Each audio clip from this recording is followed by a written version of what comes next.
Hi there, I'm Michael Bovee with Consumer Recovery Network. Thanks for tuning in to DebtBytes, our YouTube channel. Today I want to talk about dealing with collectors that come out of the woodwork. What do I mean by that? There's a life cycle to your debt. When you stop paying on, say, a credit card, most credit card banks are going to try to collect from you and using their own internal resources for about 6 months, and then they have to charge off the debt. That's an accounting principle that they have to follow. And what they do is they time those accounting principles with their collections policies and procedures. So you'll see most banks, credit card banks, send it off to a debt collector after they charge it off. And maybe it goes out there for 90 days and that collector doesn't get you to pay, so they grab it back and they send it out to another debt collector for 90 days. So a year's gone by. Some banks will start selling the debt at that point to debt buyers. Big market for that. We talk about that on other videos here. But what if they don't? Some banks don't sell debt. And they just rotate it from collector to collector to collector, and a lot of time can go by. And let's say that, maybe a couple of years has gone by and your debt's really old, or maybe not that old, but you get an offer in the mail, it's, unprovoked, a solicitation, hey, we're gonna offer you to settle your debt, and it's a really good deal, and it's within your means to take advantage of it. And you're thinking, wow, this is great. I mean, I just knocked out, say, a $10,000 balance for $3,000 or something like that. And you take advantage of it, and then suddenly all these other accounts that you may not have heard much from, it's been 2 years and things have gotten kind of quiet, or even longer, 4 years, and things are quiet. You resolve this one, and suddenly now letters and phone calls have started all anew, right? And maybe even attorney placement and things like that, whereas everything had gone so quiet. What happened? Well, debt collectors are paying attention. They have alerts they can set to kind of, hey, on this file, on this person's credit report, if anything new shows up of this nature, we want to know about it. Well, that's why they come out of nowhere.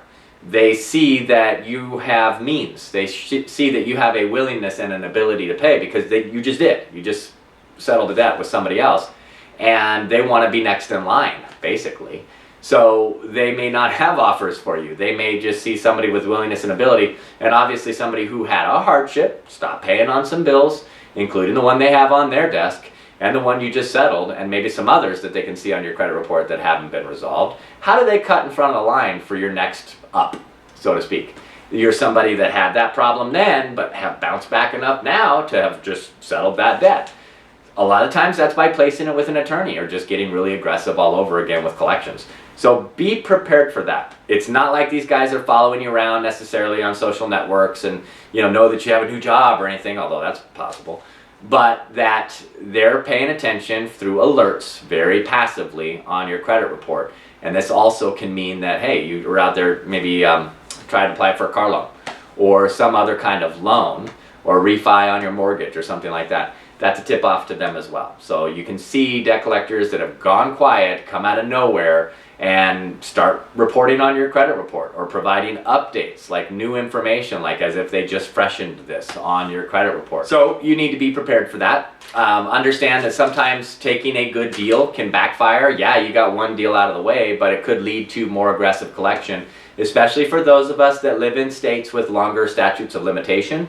And that's a principle where the older your debt gets, depending on where you live, they lose the ability to legitimately file lawsuits in order to collect from you, which is one of the big leverage points that collectors use. And as you approach that time frame, you also might hear from debt collectors that will come out of the woodwork, so to speak, and it's typically around 6 months before your statute of limitations is going to expire. And let's give some examples.